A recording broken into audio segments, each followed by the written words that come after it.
Hello there, this is David Suess at Practical Catholic. Last Tuesday was my 25th wedding anniversary. In those 25 years, I have seen ups and downs in my marriage, as well as other couples. As Catholics, we would want to believe that marriages by two faithful couples will end happily ever after. We would want to believe that God is on our side, and so everything we do must be good and holy. Somehow the grace shield is going to protect us. But that is not the case at all. I have seen many faithful Catholic couples collapse, become dysfunctional families, or even couples. Conversely, I have seen great marriages, ones that I see are caring, holy, and loving. This episode is about how I saved my marriage, because it was mine to lose, challenges that uniquely affect faithful Catholic couples, and what essential elements you need to make your marriage as loving, caring, and holy as possible. Welcome to another episode of Practical Catholic with David Suess.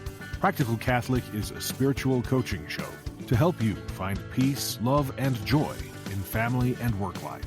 We are here each and every week to help you grow spiritually, to become successful in this life, and to be a saint for the life after.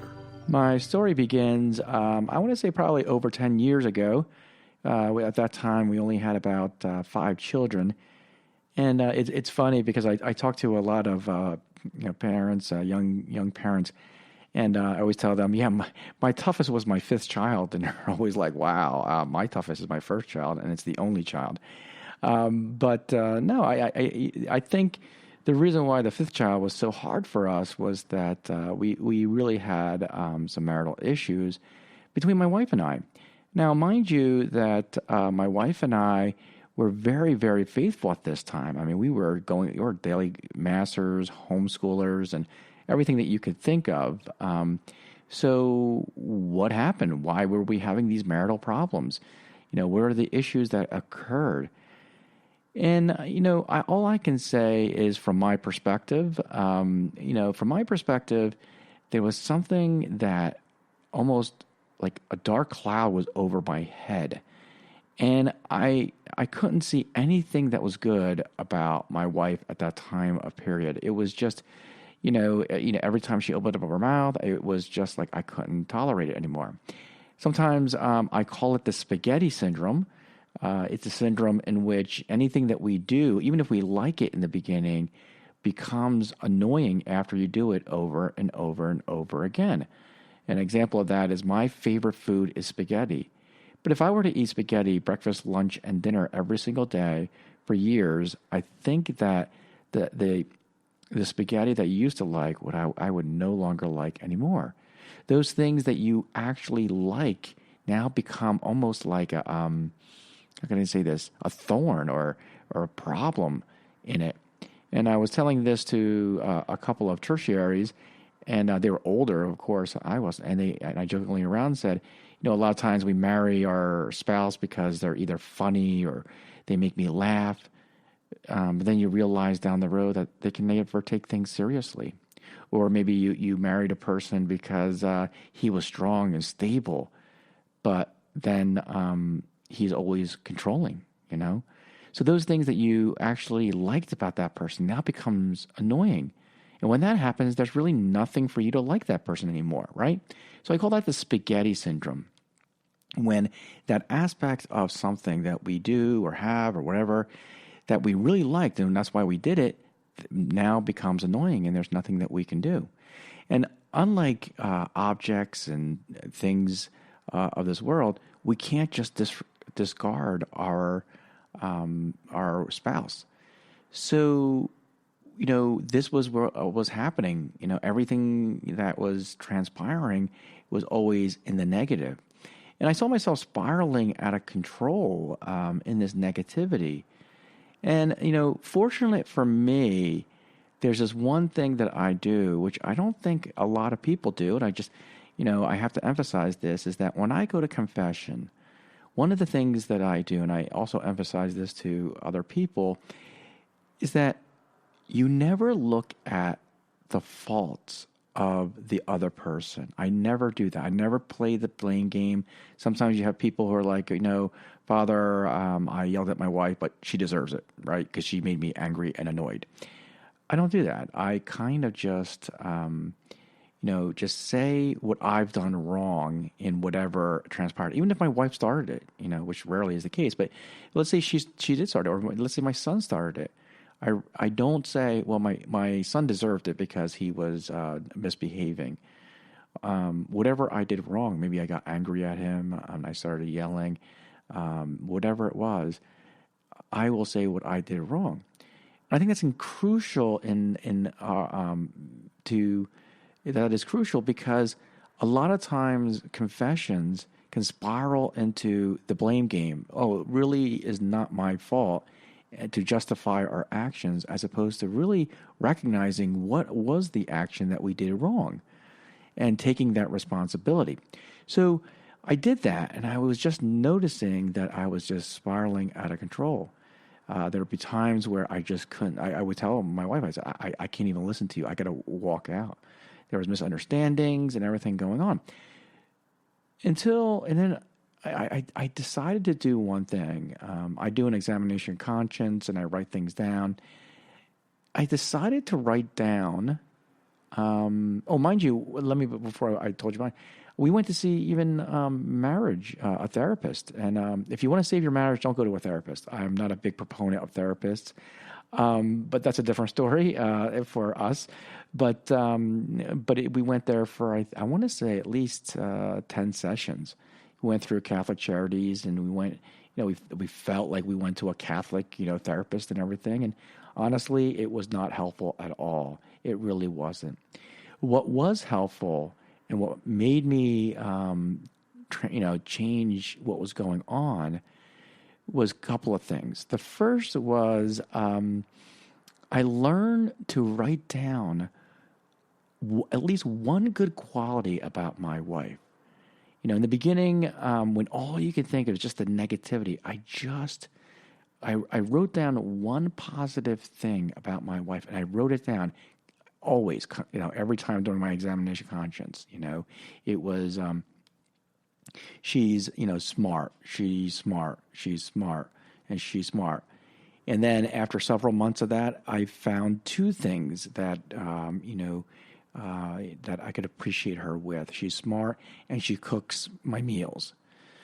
And as time went on, I would make that 2, 3, 4, until I finally realized that I was now seeing her in a different and new light.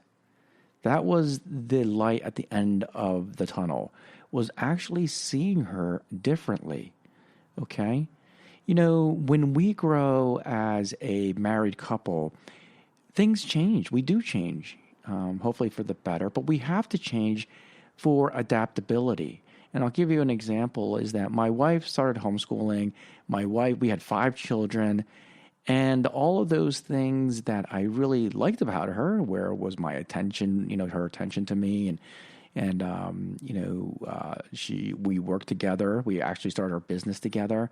We're all gone. And now all she could do was take care of the kids, and not take care of my needs as well, but just constantly doing this. And she was almost like very short-tempered with me a little bit.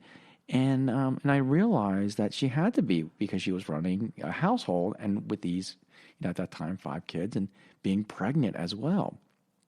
So with that in mind, I looked at my wife, and I started realizing the good attributes that had changed, because our marriage had to change because of the new dynamics of children, and as the children are growing up. And so I recognized the beauty. We were homeschooling. We were, she had all these children. She would be cooking dinner. And I realized what a wonderful woman she really was. But it started out not with a feeling. I mean, my feeling for my wife at that time was of disgust in some sense. But it was, a logical, intellectual. It started out that I had to build this virtue that said, you know what, I've got to find the good in this person. I've got to do that. And I conscientiously said, okay, I'm going to find one thing that is good. And that 1 became 2, 2 became 3, 3 became 4, until finally I got to see her in a completely different light, a different way that made me realize how wonderful she was. And so that's one thing that's important to understand. Finding the good in your spouse. It's very, very easy to find the negativity. We can always find the problems, okay?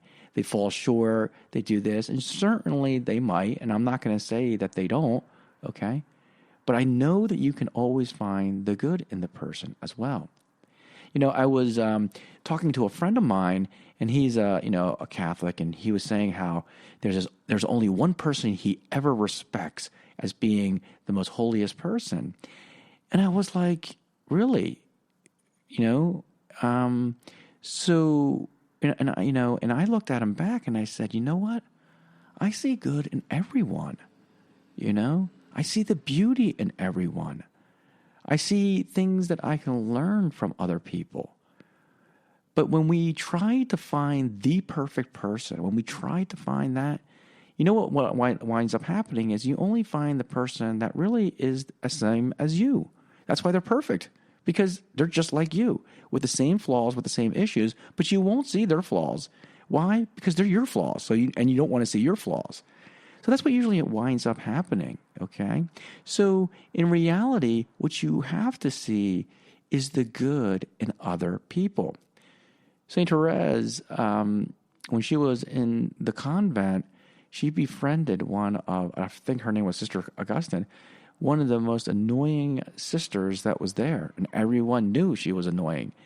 And yet, St. Therese befriended her, built that virtue of friendship, of love, regardless of how she felt internally.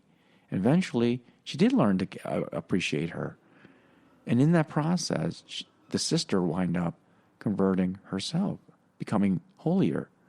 So it's, we have to understand that it's important to see the good in others rather than just the negativity, because it's very, very easy to see the negativity, why they fall short, why they're not good, why they're horrible at whatever they do, right? Because you know why?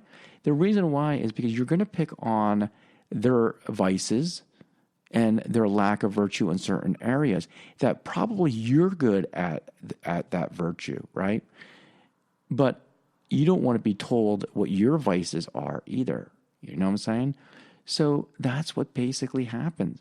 So the second is that I realized was that I can't control my wife, right? I really, really can't control my wife. So many times, marriages become a power play. That's what it becomes. And I realized, what? I can't, control her. She is her own person, which is great. All right. Why is it great? Because that's the autonomy allows her to be what God wants her to be, and the great mother that she's called to be, and the holy mother as she calls to be. Not the David controlling, David remote controlled wife, okay? So we want that freedom so that God can work through her and with her. The third thing is that what was kind of bothering me a lot actually, was that I felt that she was controlling me, okay? And maybe you have that feeling. And so it felt like, oh my goodness, she's controlling me. But really, that is an effect on yourself, not on the other person. And I'll give you an example. My wife used to give me the honey-do list, like any other wives. They give you this big list of things to do. In the beginning, it would be 1 or 2 items. Then it would be 3 or 4 items. And then finally, I felt like I'm doing like 6 million things. And I just felt like, oh my goodness, I have to keep doing all of this. And I would literally try to do as many as I can. Until, I just finally said, I can't do this. And my wife looked at me and she says, oh, I'm just giving you the list so that you can work on it the time that you can. I was looking at it thinking that, oh, I have to do all this in one day. And she's looking at it as it's just a list so that you can pick and choose and do what you can do in that day. So a lot of times this guilty feeling of not being adequate because your spouse is telling you to do something and then you feel all guilty that you didn't do it, it's really you. It's you in a sense that you can just control it and say, you know what, I did the best I could, and I need to move on. And so now I don't feel like I'm guilty or anything like that. So this is what happened. It's all started, and I started slowly realizing I went in a positive mode in my marriage, and it all started with just simply, logically writing down one thing that's good about my wife. One good thing. And then 1 became 2, 2 became 3, 3 became 4. And then before I knew it, it was all different. So that spaghetti syndrome I talked about, you know how you avoid it? You have pasta, and you realize that spaghetti is not the only pasta that's out there. There's tons of other pasta out there, and you can have the pasta any way you want it. You can have it in a soup, you can have it in a salad, you can have a pasta dish, you can have it any way you want. And once you realize the variety of pasta that you can have, then you really don't get bored of it. Just like our spouse. If you zoom out a little bit and you see the variety and the change that they made because of the dynamics of the family and of the spouse, you'll find great things that you can love about your spouse that really you would have never noticed until you had this crisis. So in some sense, the crisis is needed for you to realize and recognize how beautiful they really are, and to look at them not as a piece of coal, but as a diamond.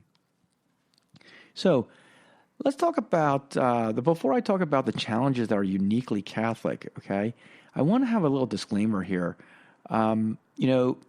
because, I want to talk about domestic violence real quickly. And this is my, interjection here. When it comes to domestic violence, that should never, ever be tolerated, okay? The topics that I'm going to be talking about after we talk about domestic violence is really, marriages that are having, issues because of moral issues or some kind of fundamental dysfunction that's going on outside of domestic violence. Domestic violence, in my opinion, is very dangerous, and it needs to be reported as soon as possible. I personally was never affected by domestic violence, but being in the Marines and I was an officer, I was associated with Marines that there were domestic violence. And typically, statistically speaking, it's usually a man on a woman, and the woman takes the brunt of it. Now, I know statistically there are some, women who beat up their husbands, but majority of the time is the other way around. Now, and I take domestic violence seriously because there should be, outside of just self-defense, someone should be defending themselves, there should be no reason at all that a person should be hitting another person. That is highly wrong, and it should be reported, okay? So understand that. The things that I'm talking about are more of a nonviolent type of issues that are coming along, because I don't want people to think that like, oh, it's my fault, or whatever if someone beats me or whatever, and it's never your fault if you're beaten. You need to report that ASAP, and the reason why is because it is so dangerous. So what are the challenges that are uniquely Catholic? Statistically speaking, the divorce rate amongst Catholics and non-Catholics are now almost equal to each other, about 55%. So the majority of marriages, over 50%, are going to wind up ending in divorce. Okay, now but let's talk about a uniquely Catholic, and when I say uniquely Catholic here, I'm talking about Catholics who are faithful. I'm not talking about Catholics who are cafeteria Catholics or nominal Catholics. I kind of chalk them up as more like they're more like the mainstream Catholics are more like the secular world, But I'm talking about Catholics who take their faith seriously, and what happens, okay? And what are the challenges that are uniquely Catholic? Because I think we kind of disarm ourselves greatly when we think that we're married to a devout Catholic. It's amazing how so many people are like so happy that, oh, my son is marrying a devout Catholic woman, or my daughter is marrying a devout Catholic man. And that is good, and I think that's very wonderful. But there are a lot of challenges within that framework that are uniquely of an issue. All right. The first uniquely, when Catholics try to live their faith and live a faithful life, the first issue, the challenge, is the demonic attacks. Okay. You got to look at it and say, as Catholics, we do believe in devils. We do believe in Satan. And the first thing that happens is demonic attacks. There will be demonic attacks. And if buts about it, I am about to make my perpetual profession this Sunday as a Franciscan tertiary, and it's been a 9-year process. And so, in every single one of the steps I had to make to get to this process, I've always been attacked, and I firmly believe demonically. Okay, trying to convince me not to take that next step, or just recently, actually, I had gotten in some cases in a very depressed mode in the past. I would say 3 or 4 weeks, very depressed mode, and almost to the point where I really did not want to take, really desired or wanted to do this profession.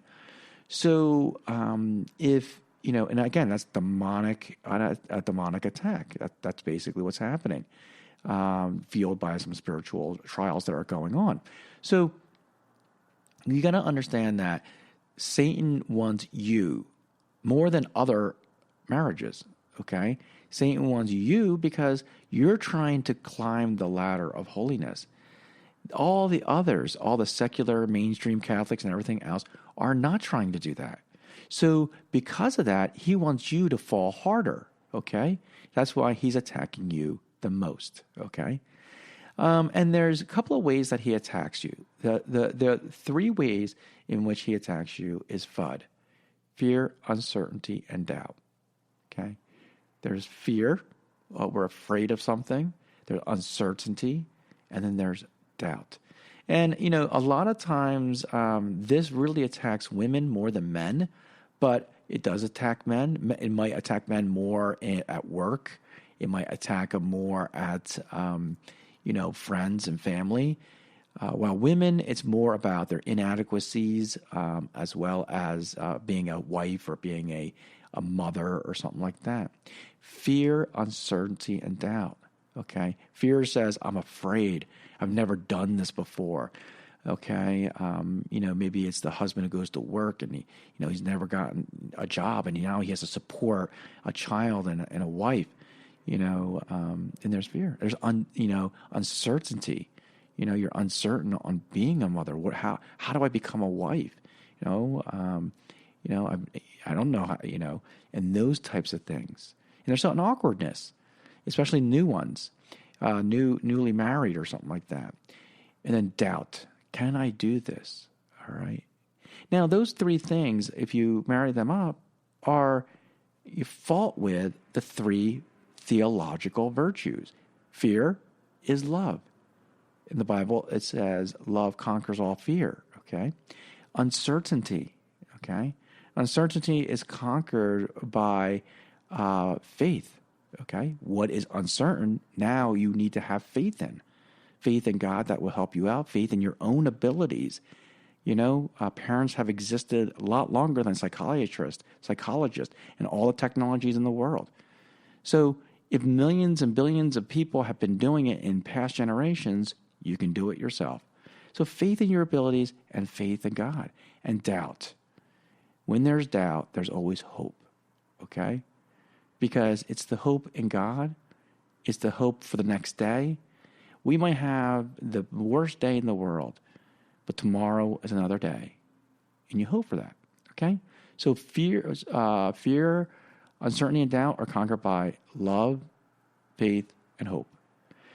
Another thing that Satan likes to do is he likes to believe you are always right based on your high virtues. One of the things that you got to understand is, two people will not be always identical, and they will always have, one will have strengths and one will have weaknesses in various areas. Some of them will overlap, I agree, but most of the cases they won't overlap.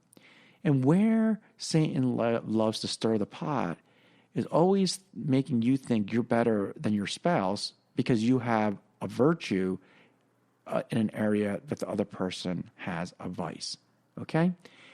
And instead of using that virtue to be an asset for the family and for your spouse, he makes you arrogant, and it makes you believe that you are better than that person. Okay, and we'll talk about that a little bit better down in to how to help. Okay, so that's what he does. He takes our virtues and he makes you realize you're strong in this area. That's why you're better than your spouse, because they have a vice in that area. And you never will see the virtue in the areas that they're good at and the vice that you're not.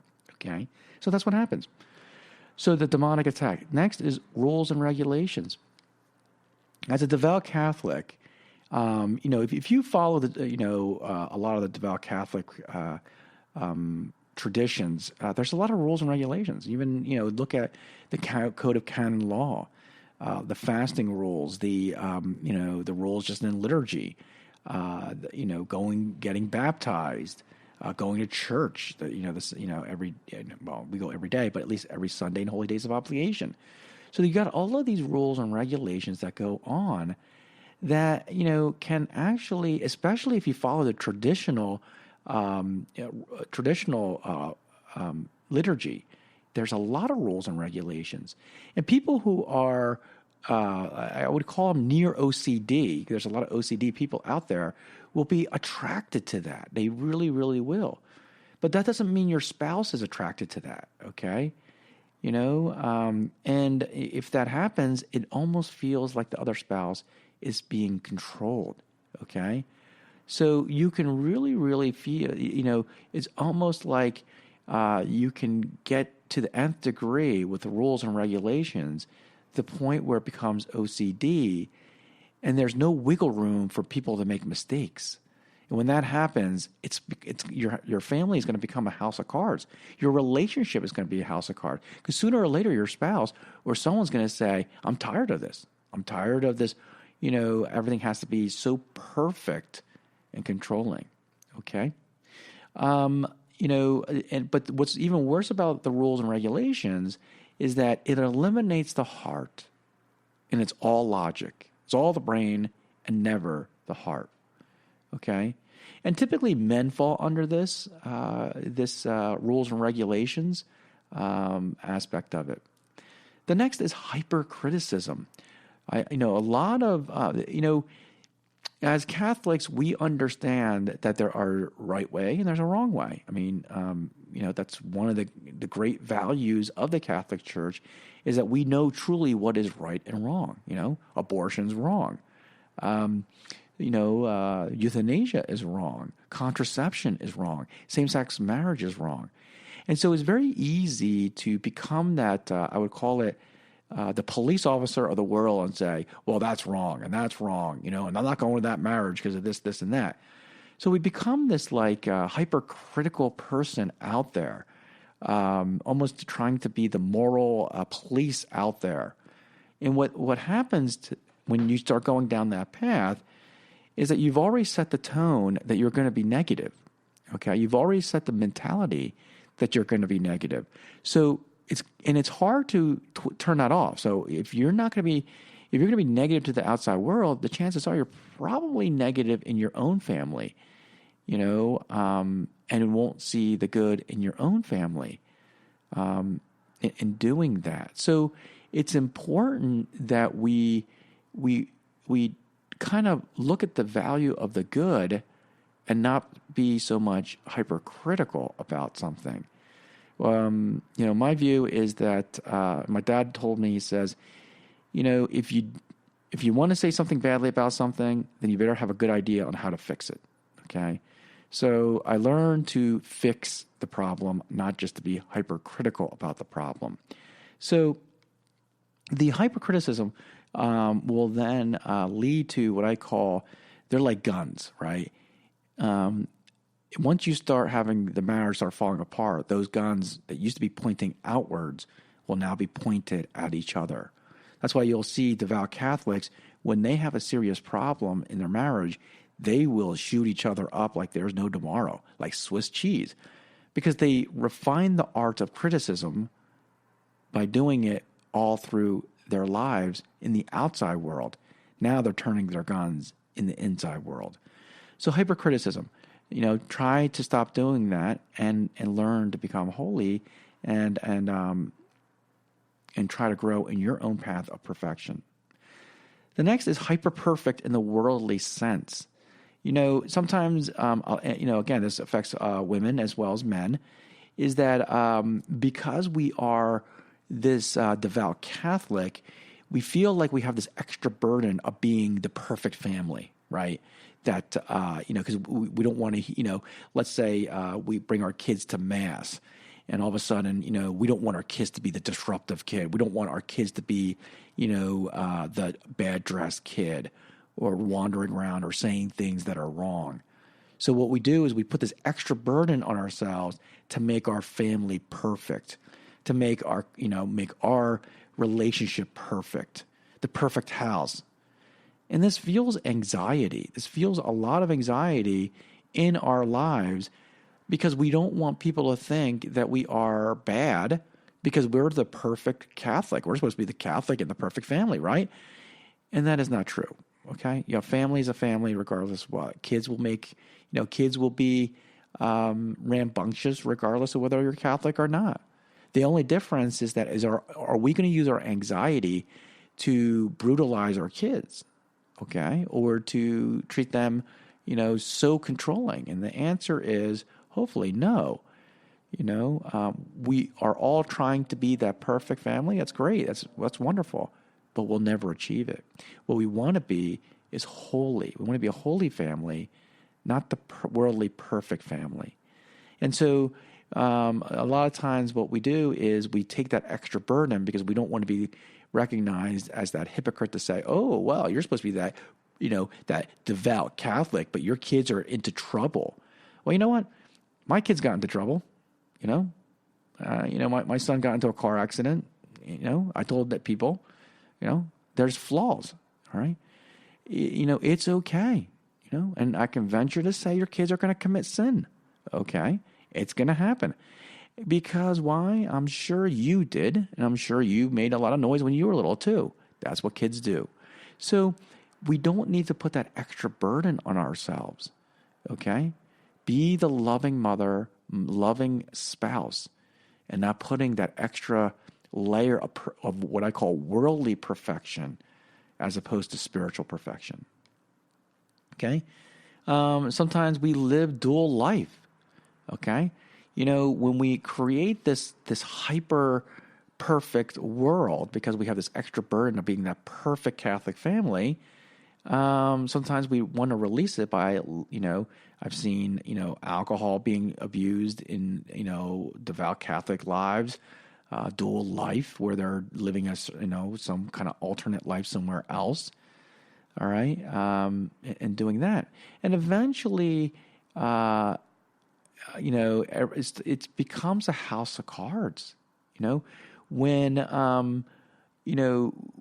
you start having this hyper perfect, hyper criticism, OCD type of world, it winds up being a rubber band that's being stretched so much that once a little effort is released, it springs.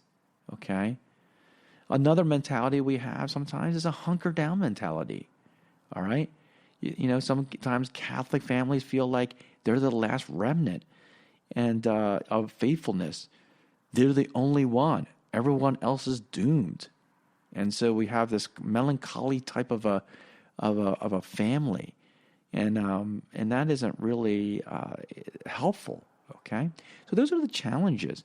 Some other challenges that are out there is, when one spouse's faith is stronger than the other, or at least we think, right? We think that our faith is stronger than our spouse's strength, right?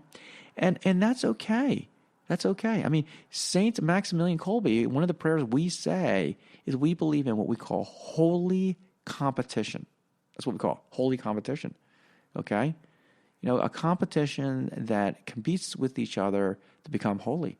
And in one of my daily prayers, of Maximilian's consecration, it says, I pray that others will be holier than me, that I may become as holy as they do. So this holy competition. So it's okay, all right?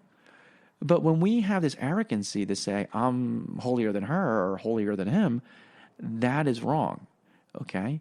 You encourage, you show by example so that you can then, and you pray that they become holier than you to become so that you then can outpace them. And together, you guys will be running fast. Another challenge is when one faithful and the other is not, okay? And that is hard. That was the case of my wife and I, right? I was the unfaithful one. I actually wanted to leave the Catholic Church. Fortunately, I went through a conversion. What converted me? Materially speaking, it was the Legion of Mary, okay, and the woman who worked there. But spiritually speaking, probably my wife, through her prayers, going to daily mass. She went to daily mass, and she was a sinner as well, but she went to confession as well. So you don't have to be perfectly saintly to pray and to try to convert your spouse, not in an overt way, but through prayer and through your life example. So, that's, the challenges of that are uniquely Catholic, people who are devoutly Catholic. And I would really meditate on that because the reason is they truly have an impact that are uniquely Catholic that changes the dynamics of a marriage. And in some cases, I will be honest with you, marriages that are more worldly and secular have it easy because they won't have that demonic influence. They have no rules and regulations, so they just pretty much tell them, you can do whatever you want, and that there's no control factor in the whole thing at all. But we know as Catholics that we do need to follow certain levels of rules and regulations, and there are certain things that are wrong. And we know we should be striving for spiritual perfection, and we should, strive for saintliness, okay? So those are the unique challenges. Now, what can we do, okay, what are some essential qualities of a marriage that we really, really need to do, okay? The first is, we have to convert our faith, okay? A lot of people focus on faith. And as Catholics, we don't focus on faith, okay? Protestants do. Protestants say, always are like faith. Do you believe? Do you believe? And everything, end all and be all, is faith, because once saved, always saved, right? If you have faith, then you're saved, and that's the important thing. But as Catholics, faith is very basic and simple, okay? This is why we don't get wrapped around faith. Faith occurred at baptism, okay? Faith occurred, whether as an adult or a child. When you were baptized, you were infused the virtue of faith, hope, and love. So faith is not, something that we need to chase after, all right? Certainly we need to learn more about our faith and about God and read, okay? But it's a journey. But the way that we apply that journey is the most important. And how do we apply that journey? Is through holiness, through perfection, spiritual perfection. And what does that look like? I'm reading an excellent book called A Climb to God. It's by a Franciscan, and it's about Franciscan tertiary spirituality. It was written in the 1950s. And the author starts out by saying that we need to have a strong will to climb to God. And the first thing that we need to do in that climb is eliminate all mortal sin. Yes, all mortal sin we need to get rid of. Okay? If you are not getting rid of mortal sin or trying to get rid of mortal sin, then you are not climbing to God. Okay? You're really just wallowing and basking in your sins. The next level of climbing that mountain is eliminating, venial sins. Okay? Venial sins that allow us to slip and fall back down the mountain, right? I climbed Mount Kilimanjaro over the summer, and there were times where I would climb up and I would slip, and I slipped down pretty far down, maybe about like 10 feet or something like that, 10 yards. And all that work and effort went to naught. And I hurt myself sliding down. So these venial sins, voluntary venial sins, I'm not talking about involuntary venial sins, but voluntary ones, make us slip and fall, okay? And then lastly is detachment, detaching ourselves so that we can ascend to the final part of the mountain. Maybe we do get rid of our, voluntary venial sins and reduce them a lot, but we will never be able to do that final ascent until we detach ourselves from the goods of the world. And I can tell you right now, the hardest part of climbing Mount Kilimanjaro was the final ascent.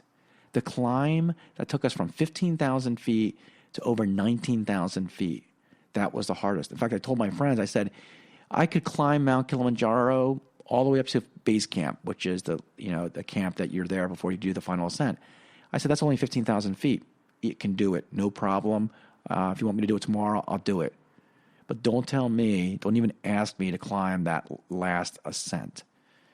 And that's where the hard part is, detaching. So we need to seek holiness, seek perfection, okay? And in that process, two things will occur. You will find joy and love. Because the goal and the route to perfection is love. That's really what it is. And love is joyous. Love is not, banging your head against a rock, okay? A lot of times our faith becomes a crutch at best. A lot of times devout Catholics, they use the faith as a crutch, or they become Pharisaic or become a prison, okay? A crutch for all the self-imposed anxiety, a crutch for all the self-imposed deficiencies, a crutch for all the self-inflicted damaged relationships. When I say that is a lot of times a lot of devout Catholics, we create our own self-imposed anxiety. As I told you, we become OCD, forcing these rules and regulation, or we become, we try to become this perfect thing. And so we run to religion as this crutch, when really these things are just self-imposed anxiety. They really are. You don't need to have them. The self-imposed deficiencies, I've seen people, feel like they're deficient because they didn't dust the window, or they saw a smudge somewhere. Oh my goodness. That is not reasonable. Okay. So these are self-imposed deficiencies. I'm deficient because I didn't make this wall perfect. There was a smudge. Well, that's a serious problem. Crutch for all the self-inflicted damage relationships because they're so hypercritical. They're forcing a lot of forceful and emotional and divisive arguments against their parents, against their brothers and sisters, certainly there are things we just cannot do and we can't compromise with, but we don't need to be divisive about it all the time. And so we wind up damaging our relationships with our friends, our family, ones that should be close. And now we use religion as the crutch, okay? We become a prisoner of all things they need to do. This endless perfect house, the family, the children, a prison of their own device, liturgical, antagonism, wounded relationships, right? Prison of their own ritualistic demands.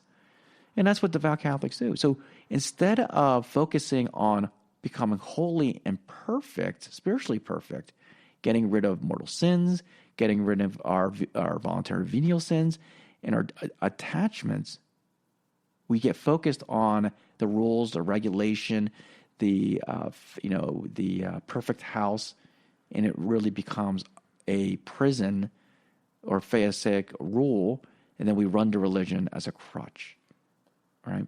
So we have to seek holiness. All right, what are the key elements you need to do? All right, the key elements are, one is, say, I'm sorry. Do you forgive me? When you're wrong, and mean it, okay? Saying I'm sorry is the most powerful thing that you can do to heal a relationship and to create good example. I started doing that, when I converted, to say I'm sorry. My dad did that to me, and it was always a great example. And I think it's been a great example to our family because I know my wife has said she's sorry. Okay? There are times where we used to get into argument, and I would just think to myself, Lord, I know I wasn't in the wrong on this one. And my wife would come up and say, I'm sorry, David.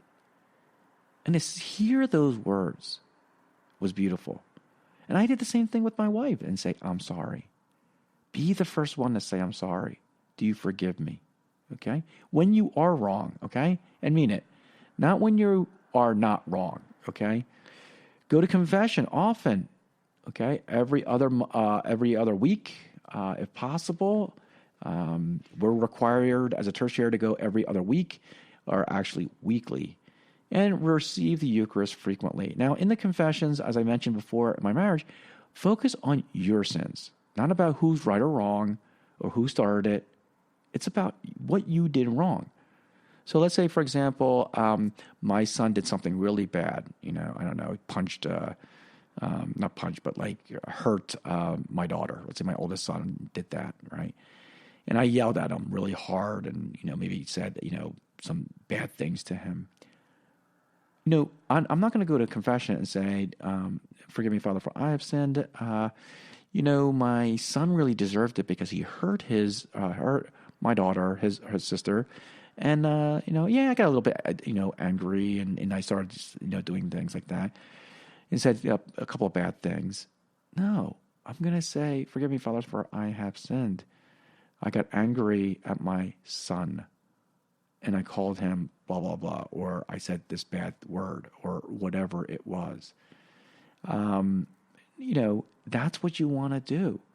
Because the focus is on your sin, your impatience, your anger management issue, your temperament, not your son's. And, quite frankly, the priest isn't there to adjudicate whether you're wrong or he's wrong or your spouse is wrong or who started it. He's never going to know because he doesn't have the witnesses. Like, he's not going to bring in your spouse or your son to say, how did you start it? And that's not his job, okay? His job is to adjudicate whether you really are remorseful of your sin and that you're not trying to justify your sin, okay? So he doesn't care who's right or wrong or who started it. It's really about whether you are remorseful and you really want this forgiveness. So focus on your sins. It's important to do that because going to confession is kind of a moot point if you're going to, justify your behaviors. The next one is exercise the virtue of joy. Smile and laugh a lot.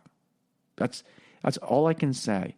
I would recommend reading St. Francis's True Joy. It's by St. Francis. Because you'll find that joy is you only exercise the virtue of joy in suffering, right? What is it to laugh and joke around when you're not suffering, right? Then that's just called fun. And fun is not a virtue, okay? Fun is not a virtue. Joy is a virtue that when a time it's hard to be, laughing and smiling, that's when virtue kicks in. And that's where the virtue of joy kicks in, right? Let's say you're next to a person that you don't like, all right? You smile and laugh and be joyful with that person. Maybe, you're a little melancholy, right? You smile and bringing that joy into your life as well as others. One of the things I do is I tell jokes about myself. I do that often. I think it's easy to, it's easy to make fun of yourself, and then you're not really, how can I say this? You're not offending other people. The only person you're offending is yourself, right? So I tell jokes about myself. The next is find the good things in people, not criticism, okay? I mentioned that earlier. Sometimes we want to find that perfect person rather than seeing a good in a person. Sometimes what we try to do is find people who we think are the perfect person, okay? Rather than finding the good in the person, okay? That's something completely different, right? So what you want to do is find the good in the person. Why? One is that you will always then like that person. You'll want to, help that person, all right? And the second is the fact that you will always learn from that person, okay? Always be grateful and thankful, all right? Always be grateful and thankful. That was one of the things that happened to me when my marriage started falling. I wasn't grateful and thankful, all right? And I had to bring that back in again. And then and especially if it deals with your children, because there's times where you might have some issues with your children or with your spouse, start making a list, that they do well, okay? Use your reason to help you build that virtue, okay? Don't try to make your spouse into a saint, okay?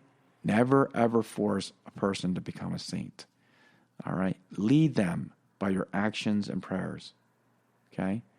Here's something that's very critical. Favor obedience, mercy, and forgiveness. What I mean by that is always lean on mercy, obedience, and forgiveness. Because why?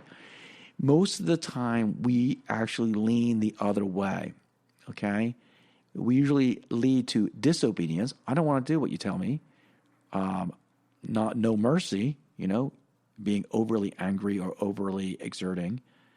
And we don't want to forgive, okay?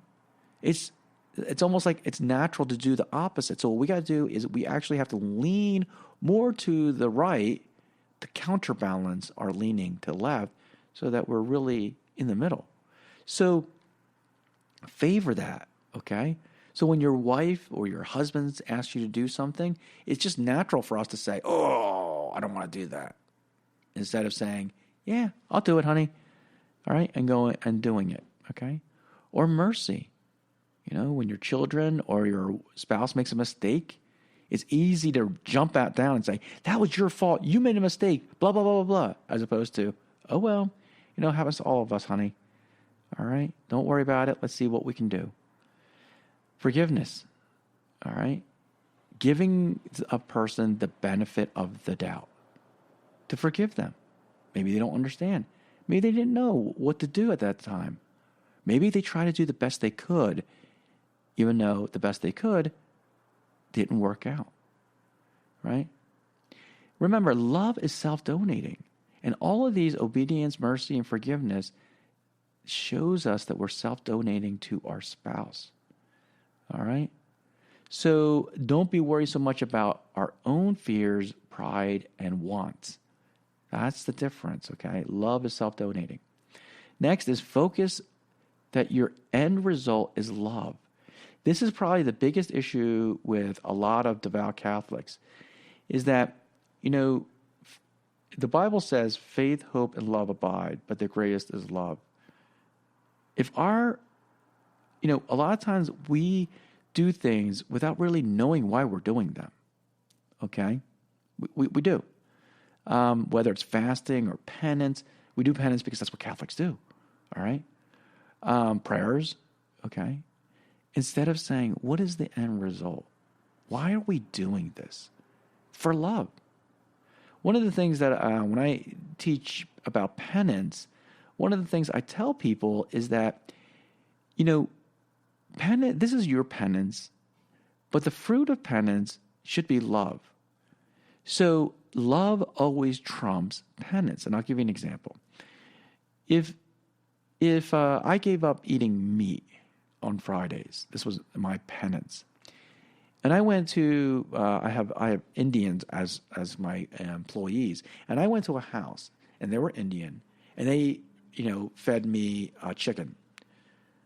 It would be very, very unloving for me to say, you know what, I can't eat this chicken because I'm fasting. All right, I'm not fasting. I'm abstaining from meat. Okay, that's not a very loving thing. All right. Or I know that, like, one time I saw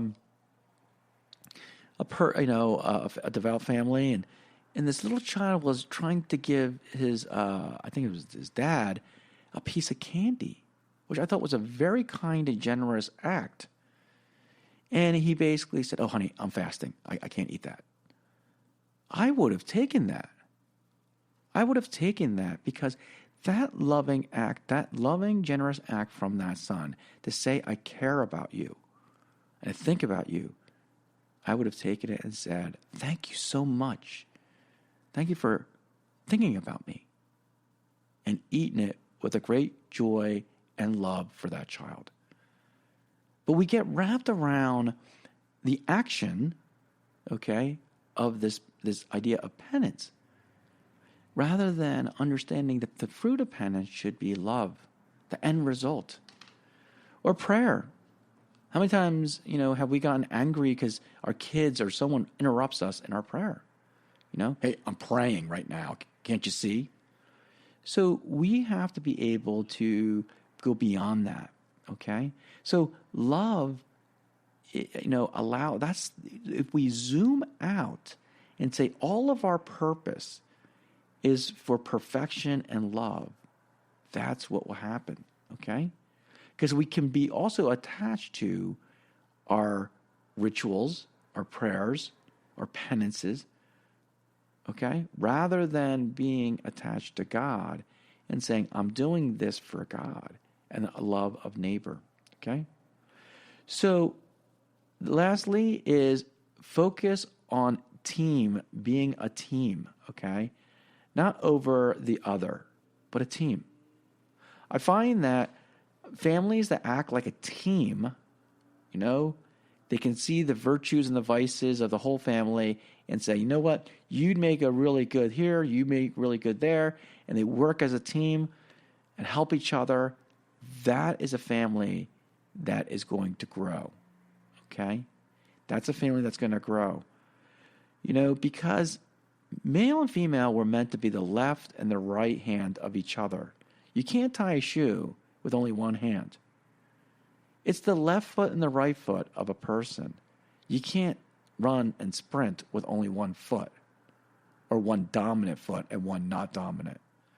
It's the left and right wing of an airplane. You can't fly with one wing bigger than the other, or one without the other. Okay? Both are needed. And so that's the mentality that we have to understand, And within that team atmosphere, if you're really honest and true with each other, you'll see who's stronger in what area and who's not. Who needs to work on what virtue and who needs to not, right? So, for example, my wife has a great virtue with working with children and being very, I call it consistent. She's very consistent, okay, with children. I am not very consistent, okay? I can zoom out. I get bored very easily. Probably maybe even pseudo ADHD or whatever. But you have to understand that she makes a perfect homeschool mother. If I tell people if I were to homeschool my kids, I would really, really have to focus on that virtue. But that virtue becomes very easy to my wife. A consistency that I would never be able to have. That's why she's the perfect homeschool teacher. Okay?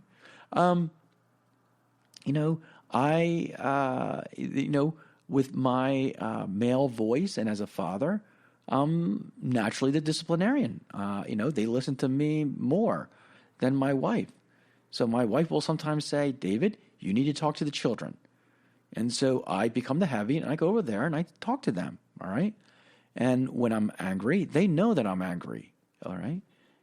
So it's these various talents that we can use. But if we think as a team, rather than this, my virtue is so much greater at this area. And that's what happens, okay? I'm going to tell you this, okay? Most, destruction of the family isn't because one is right or wrong. It really isn't.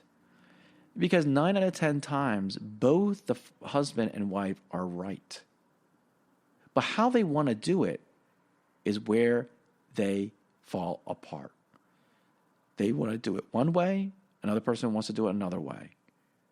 And a lot of times, what you got to do is think like a team. Think like a team, act like a team, and once you do that, you'll give up reins when you need to. Say, you know what? That's not my jurisdiction. When I go home, and I always tell my people who at work, when they say, "Hey, David, let's go out and do something after work," the first thing I say is, "Well, I got to talk to my wife." And they always look at me like, "Why do you have to talk to your wife?" And I say to them, because she's like almost like my secretary at home. She's not. I don't consider her. She's dominating me or like she has control over me. She has control over our calendar. And she might have scheduled a dinner with one of our other friends or maybe cleaning up the house or doing whatever. So she controls the house, okay? And because of that, I listen to what she says, all right? So just like here, I have procedures and policies, and I have an operations manager. She happens to be a woman as well. And she runs, the operations. And a lot of times I will consult her when I want to make some dynamic changes or do whatever I want. So even though I own the business, it makes more sense because we are a team. And a team has roles and responsibilities that we can't just feel like, oh, I just want to do whatever I want to do. So if we treat our spouses as a teammate and sit down and say, how can we get the best team? Your marriage will succeed, okay? But if you think of things as dominant, I'm the man of the house or he can't tell me what to do, then it's going to be a house of cards. So act like a team. So with that, I'd like to end it with a prayer. In the name of the Father, and the Son, and the Holy Spirit. Amen. Dear Lord Jesus, I pray and thank you for having me live with my wife to be a husband, a father for 25 years. I pray that you bless me for another 25 to 50 years, whatever it may be, your will. Help me to be the devoted husband and father to my children and husband to my wife. Help all married couples, especially the newlyweds, especially those in crisis, and the families that are out there. As we pray, Our Father, who art in heaven, hallowed be thy name. Thy kingdom come, thy will be done, on earth as it is in heaven. Give us this day our daily bread, and forgive us our trespasses, as we forgive those who trespass against us. And lead us not into temptation, but deliver us from evil. Amen. Thanks for listening to me, David Suess, at Practical Catholic. Here is a reflection for you. Take a moment and reflect, what are some good attributes of my spouse or my future spouse? Feel free to share your reflection or leave a comment on the podcast, Instagram, and Facebook at Practical Catholic, or visit my webpage at practicalcatholic1, that is the number 1.com. You're listening to WCAT Radio, the on-air wing of En Route Books and Media, bringing you the dulcet sounds of Catholic wisdom.